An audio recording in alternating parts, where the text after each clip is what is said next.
How to change the email sending limit in DirectAdmin. You can increase your email sending limit. However, you cannot increase it beyond the limit set by your server administrator. We assume you have already logged into your DirectAdmin account. Now click this email account's icon.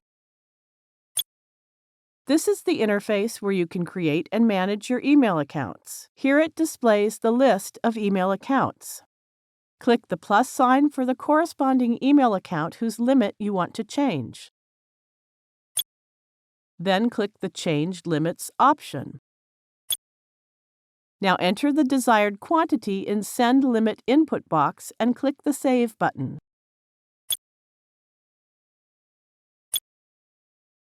Success! The email sending limit has been changed. Now you know how to change the email sending limit. Thank you for watching.